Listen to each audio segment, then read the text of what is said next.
In this second of 2 lectures on Aristotle's Poetics, we shall shift our focus from plot to character and catharsis. Continuing to illustrate with examples from Oedipus, we shall explore how the tragic character must be good, appropriate, consistent, and true to life. And we will also explore the nature of Aristotelian catharsis, and shall consider how this well-known word can be translated in at least 3 different ways.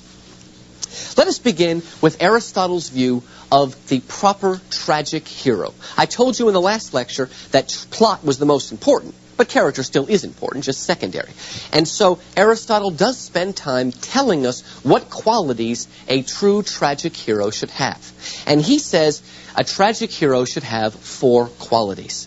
1, he must be a good man. He should be neither immoral nor vicious. Number 2, his character must be appropriate to his station in life. Number 3, he must possess a likeness to human nature. Though heroic, he is a man. And 4th, his character must be consistent. Even if he is inconsistent, says Aristotle, he should be consistent in his inconsistency. Those are the 4. Good, appropriate, likeness to human nature, and consistent.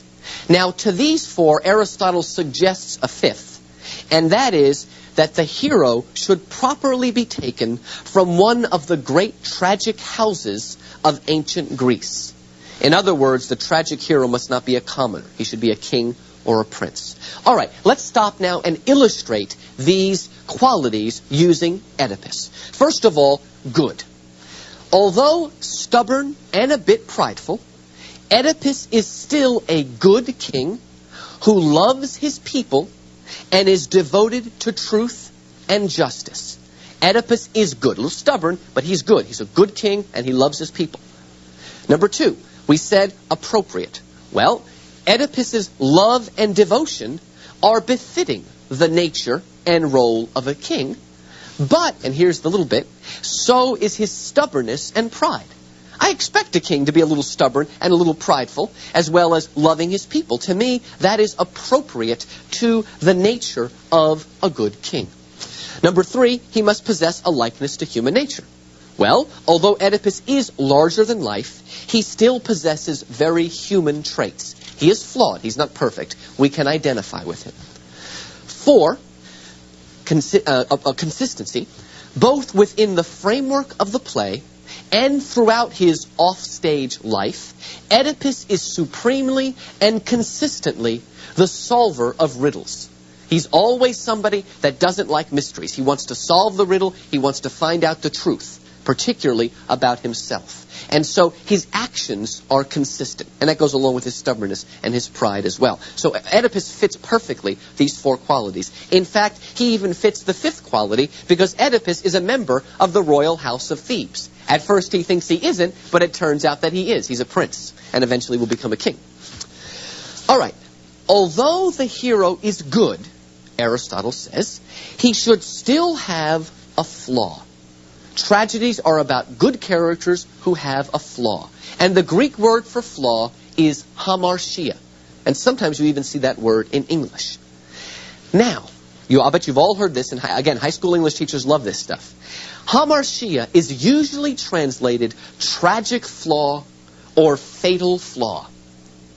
But really, it would be better to translate the word hamartia as error. Why? Because Aristotle clearly does not see the hamartia as a vice or a moral flaw. He says he's not vicious, he's not immoral, but he has a hamartia. So, again, we always call it a tragic or fatal flaw, but it would be better to call it an error. Let me explain practically. Most readers of Oedipus generally blame Oedipus's tragic fall on what? Pride. You all know the Greek word hubris, right? Overweening pride. Again, high school English teachers always talk about that. But think about it. It is really not his pride that leads to his downfall in the play. It is, I would argue, his good qualities that lead to the tragic revelation of his birth. What drives him to find out who he is? Two things. His love and unswerving devotion to truth, and number two, the love of his people. Because until he solves the riddle, the plague is going to continue. So again, we always want to say it's pride, pride, pride. But really, the tragic revelation at the end is his good qualities. It's his love and his devotion to truth. Now, this full-blown concept of tragic flaw, as most of us think about it, is really more indicative of Shakespearean tragedy. If you think about it, all of Shakespeare's tragic heroes have some kind of vice. For Hamlet, it is sloth. For King Lear, it is vanity. For Othello, it is jealousy. For Macbeth, it's avarice. For Antony, it's lust. It's almost as if Shakespeare was working his way through what they call the 7 deadly sins. See, that view that there's one kind of vice, and sloth, by the way, is a deadly sin, the couch potato sin. That's something that's really Shakespearean. It's not Sophoclean. My question then, and maybe your question is, why then do so many readers, and especially English teachers, want to find a tragic flaw in every tragedy they read? Because they want to. I think the reason is that we have an innate desire to blame the victim. What does that mean? You all know. What happens when a woman is raped? What do people say? Oh, she was out late, or she shouldn't have been wearing that provocative clothing. Now, if only men said that, we could say it was sexist. But women, although they don't say it, think it. Sometimes women think it more than men. They don't say it because they have a little more class than we do sometimes. But that's what I call blaming the victim. Now, why do we want to blame the victim? Because it gives us a sense of control. You know what that means? If it's true that every woman who stays out late or wears provocative clothing is going to get raped, then that means that if you don't do those two things, you'll never get raped. Well, I wish that were true, but it's not. It's like this idea that if you never eat barbecue food, you won't get cancer. This is something Texans hate. Well, no, okay? I mean, smoking is pretty closely tied to cancer, but other than that, you know, again, people just get cancer. We want to blame the victim because we want control. Like the little kids that say, oh, you've got acne because you eat too much sugar. What child doesn't eat too much sugar? Again, it wants to give us a sense of control. And so I think, at least, that's the reason why we blame the victim. I think that's something we've slightly imposed on Greek tragedy and on Aristotle. All right, according to Aristotle, the best tragedies show a good man who, on account of this error, or hamartia, moves from good fortune to bad fortune. And the reason he thinks that's the best is because this movement from good to bad fortune elicits pity and fear. Now, I will explain in a moment why pity and fear are so important, but let's talk about it. Because Aristotle is, systematic and logical. He says that there's 4 options. You can have a bad man who goes from good to bad. But that doesn't elicit pity and fear. That just makes you feel smugly satisfied. All right, you can have a bad man who goes from bad fortune to good fortune, but that only arouses disgust. There's nothing tragic about that or even interesting. The third option is a good man who moves from bad to good fortune. Now that makes us feel happy, but it does not inspire either pity or fear. The only, and again, notice all these permutations and combinations. That's what it's like reading Aristotle. It's like reading a logical proof. The only one that works is a good man with a flaw who goes from good fortune to bad fortune. That evokes pity and fear, because pity is evoked when we watch a good man suffer undeservedly, and Oedipus does not deserve his suffering, and fear is evoked when we realize the same thing may happen to us. Now, I told you in the last lecture, that doesn't mean we're afraid to kill our father and marry our mother, but we're afraid to find out something bad about ourselves. Basically, pity draws us towards somebody, whereas fear draws us away. For pity, the character has to be good. For fear, he's got to have a likeness to human nature. You see how Aristotle weaves all these things together? Now, I mentioned pity and fear. Why is that important? The reason it's important is because Aristotle says that there's not only a perfect kind of plot and a correct kind of character, there's a correct kind of response to tragedy. And he calls that response, that tragic pleasure, if you will, catharsis. According to Aristotle, the experience of a great tragedy so arouses in us the emotions of pity and fear as to lead to a catharsis of those emotions. Somehow pity and fear are linked to catharsis. Unfortunately, Aristotle says that and moves on. But he's given a lot of work for other theorists who try to figure out what he was talking about. This is funny. In the history of critical theory, there's lots of these one-liners where that's all that's said, and it's up to later people to figure out what it meant. Well, there are at least 3 different ways to translate the Greek word catharsis: purgation, purification, and clarification. And around those 3 translations are 3 different theories of catharsis. And I want to go through those 3 theories right now. First, the purgation theory. That is the oldest theory.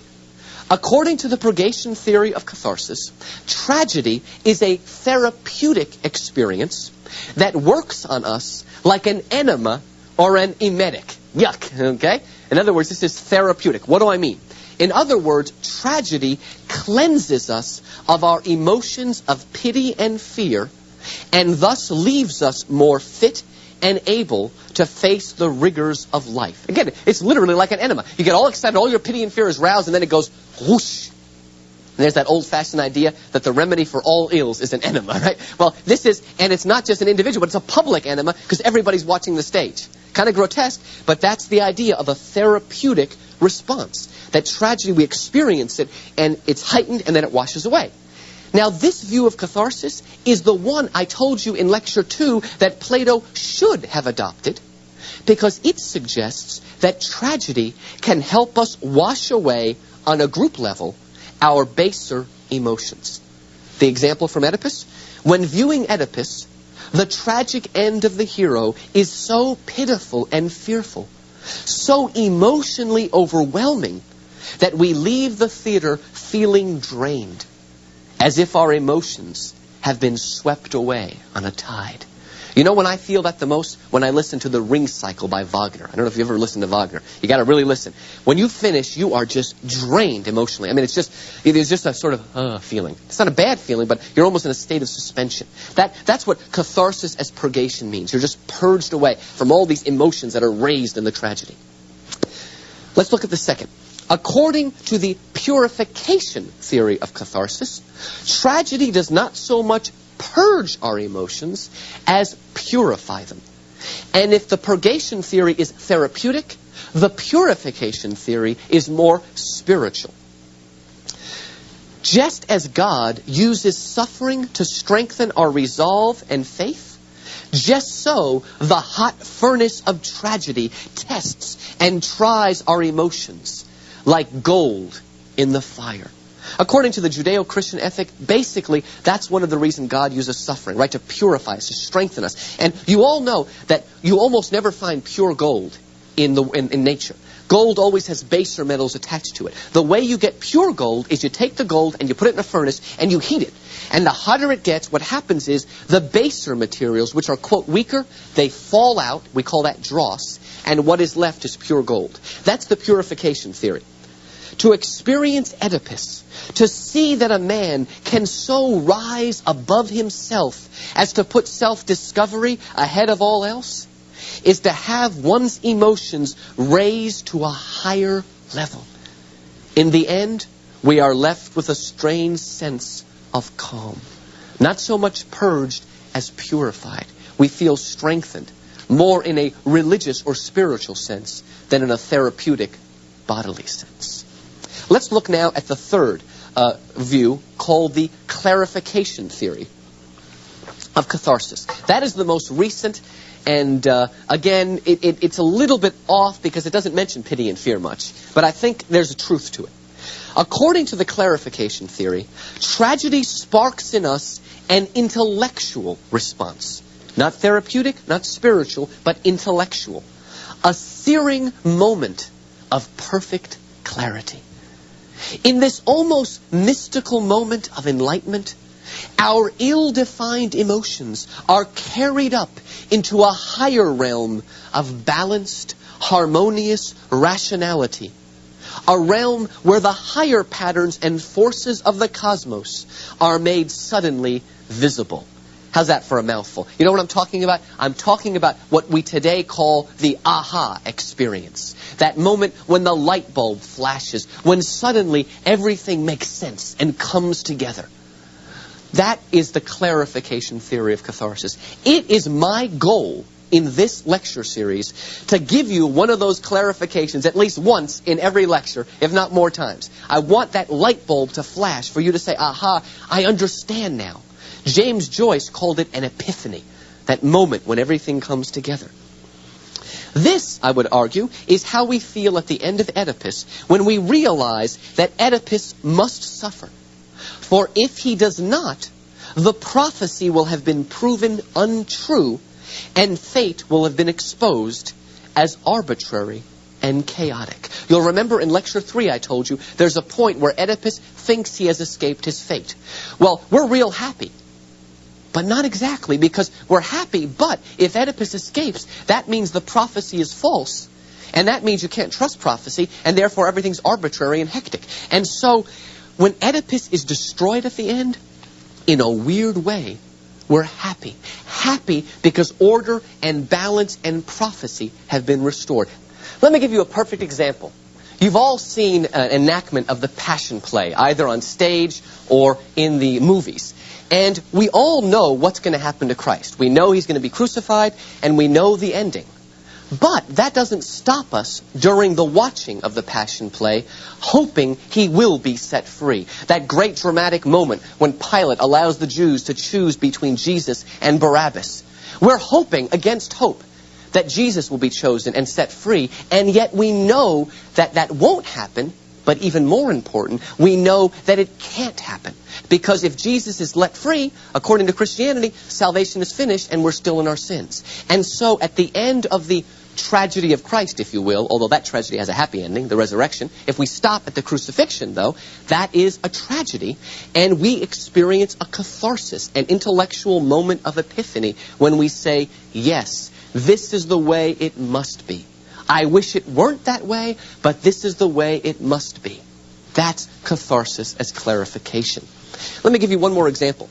Catharsis of clarification is actually still used today, but in a psychoanalytical setting, to signify that moment when the connections between a patient's past experiences and present neuroses are suddenly revealed. Most of you are familiar with Freudian psychoanalysis. Maybe some of you have done this. They try to dredge up these old memories and try to release them. And what happens, what's supposed to happen in psychotherapy is as you re-experience the past and see the truth about yourself, there is a catharsis. You suddenly realize what the real motives are to your actions. That really is a kind of catharsis. And psychoanalysts use the word catharsis in this way, as clarification.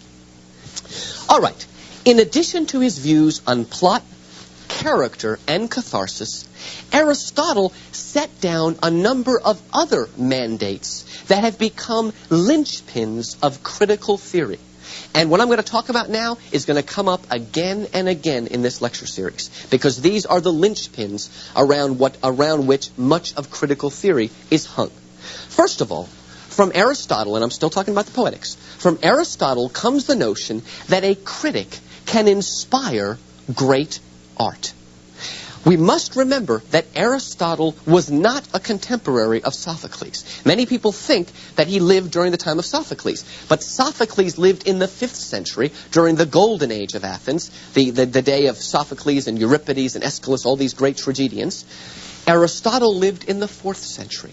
By the time Aristotle was living, Athens had lost her golden age and was on a downward track. Now, Athens was still making tragedies that were okay, but nothing like the perfection of Sophocles and Aeschylus and Euripides.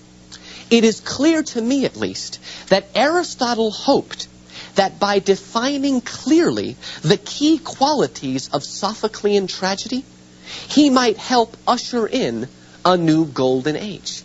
Right? Maybe if I can figure it out and write this and inspire, I'll create another Sophocles. Now, this is the method he did. The role of the critic, there's 2 steps to it, according to this idea. First, he must assess and adumbrate the elements that make art successful. In other words, the critic takes Sophocles as Oedipus, everybody knows it's great, and figure out why it's great. Those are the elements. Then what you do is you take those elements and turn them into criteria that will teach people how to make other great works of art. Notice now the critic has the role of inspiring poetry. Unfortunately, Aristotle did not initiate a new golden age. Alexander the Great came in and knocked out Athens and moved the center of power to Macedonia. But, interestingly enough, the French neoclassical period, a couple thousand years later, produced a man named Racine and other tragedians who actually followed Aristotle to the letter and produced great tragedies. Also, we might say, as I mentioned before, the golden age of Hollywood, those great movies, they followed Aristotle as well. Let's look at another thing Aristotle added to literary theory. As we saw above, Aristotle advised that the hero be of kingly rank. And from Aristotle to our day, it was just taken for granted that tragedy must be about a noble character, an aristocrat, a prince, a king. You do not write tragedies about commoners or peasants. You write comedies about peasants. That taste that Aristotle gave us did not break down until about 100 years ago. It started with Heinrich Ibsen in the late 19th century, who wrote A Doll's House, and Hedda Gabler wrote about middle-class heroes. And then in our country, the great Arthur Miller wrote Death of a Salesman, a very serious tragedy about a really lower middle-class salesman who is not heroic in any way. And so, but really, it's not until the last 100 years that Aristotle's concept of tragedy broke down. You want to know something that most people don't know? We noticed before that Aristotle preferred tragedies with unhappy endings, right? A good man that goes from good to bad fortune. Most of you are saying, duh, that's what tragedy is. In the 5th century BC, there are tragedies that have happy endings. Does that blow your mind? It blows your mind because Aristotle taught us, quote, the proper taste. After Aristotle, tragedies have unhappy endings. But there were happy-ended tragedies, believe it or not, in ancient Greece. Another thing Aristotle did for us, another linchpin.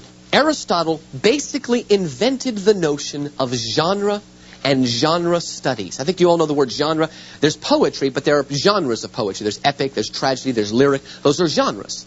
Now, not only did Aristotle divide poetry into different forms, he actually distinguishes between epic and tragic and lyric, but he granted each form its own special criteria and mode of imitation. So not only is poetry different from philosophy, but poetry itself is broken down further. Here's that systematic thinker I told you Aristotle was. He breaks it down and he says there are certain things that are appropriate to certain genres. In fact, different genres imitate in a slightly different way. He believed, in other words, that there was a proper mode that was natural to each genre. A notion that is at the heart of all later theories of decorum. Now in the next unit, Unit 2, I'll explain decorum in quite complexity. But just to tell you, decorum tells you what is proper or is not proper for any given type of poem. And Aristotle started us in the direction that this is proper or this is not proper. Decorum we'll talk about in the next unit, but keep that word in mind. Indeed, Aristotle believed so strongly that each genre must follow its own natural internal laws that he, very unplatonically, defended the presence in poetry of irrational elements if such were befitting the genre. In other words, he said, if this genre calls for irrationality, put it in. That's good. Plato would have been horrified. But Aristotle believes that, you've got to follow the rules of that genre. Now, the great critic Coleridge, whom we'll be looking at in Unit 4, he terms this genial criticism. Genial criticism is criticism that judges a poem on its own internal merits. You know what an example of ungenial criticism is? I hate movie critics that are unfair to movies. In other words, they attack a movie for being sentimental when that's what the movie wants to be and intends to be and should be. So what they're doing is not telling you what that movie was, but they're telling you it's not the kind of movie I like. Well, they should be fair and say that. See, that's not genial criticism when you judge poetry by standards that are external to it. You've got to say, what is the poet, or in this case the director, trying to do, and see if he fulfills what he's trying to do. That's genial criticism. Now, in addition to this, Aristotle initiated the aesthetic desire to rank genres in terms of refinement. In other words, Aristotle said all genres are not equal. Certain genres are better than others. And he put tragedy as the supreme genre, and epic right underneath it, and then lyric. So he ranks the genres, and this is interesting. He bases his ranking partly on the responses of a cultivated audience. Now, remember I told you pragmatic theories are interested in the relationship between the poem and the audience? Well, Aristotle is kind of foreshadowing pragmatic theory when he says the best way to decide what is the most refined kind of art is to figure out what appeals to a refined kind of audience. Another thing, Aristotle, again, everything comes out of Aristotle, it's amazing. Aristotle initiated an organic theory of poetry that was later revived, again, by Samuel Taylor Coleridge and others. What does that mean? Aristotle treated tragedy as a living organism that must be true to its own laws. In other words, he almost acts as if the poem is alive and therefore has a kind of biochemistry, if you will. Remember he said that a tragedy should be able to resolve itself, not the deus ex machina? That's an organic view, that we want to look at the poem as a living thing. He felt a perfect tragedy was one to which nothing could either be added or subtracted without affecting the work as a whole. I am an organic unit. If you add something to me or take something away, I'm different. I'm not, quote, perfect. Well, it's the same way. You've got to treat a tragedy or a poem in general as an organic whole, something living, something that's related to itself and follows laws, just again like the biochemical laws of our bodies. He also privileged unified plots in which all parts were related organically. In other words, because of his organic view of tragedy, he believed that everything should be related organically. So this organic theory is linked to the theory of being unified. And it's hard to say which is the chicken and which is the egg, but they sort of bounce against each other. Not only organic, but unified. Another thing Aristotle gave us, amazing man. Aristotle praises poetry as a synthesis of history and philosophy. He says that actually poetry is better than either history or philosophy. Why? Because it combines the qualities of both. Like history, poetry works, and particularly tragedy, works with concrete particulars. In other words, tragedy is interested in things that happen, facts and figures like history. It's very concrete and particular. But added to this is what is good or noble about philosophy. Philosophy works with universal truths, right? History is interested in particulars, but not universals. Philosophy is interested in universals, but not particulars. Tragedy and poetry in general brings the two together. What is called a concrete universal. It can be specific and general at the same time. And so in that sense, it's better than both.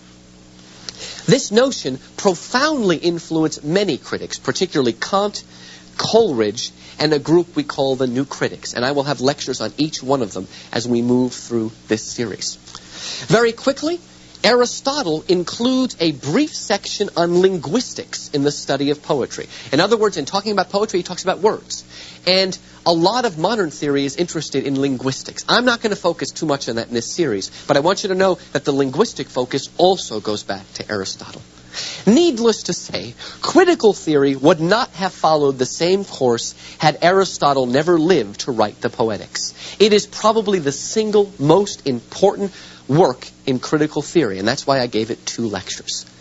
I've saved myself a minute because I promised you in the last lecture I would tell you the riddle of the Sphinx in case you don't know. The riddle of the Sphinx says, what is it, what creature is it that walks on 4 legs in the morning, 2 legs in the afternoon, and 3 legs in the evening? And the answer is man. Because when we're young, we crawl on all 4s as a baby. As a grown man, we walk erect on 2 legs. As an old man, 2 legs and a cane.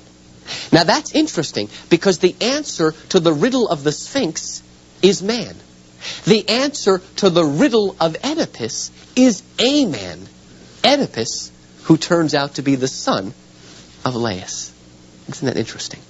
All right, in our next lecture, lecture 5, we will move into our second unit, which will take up neoclassical theory.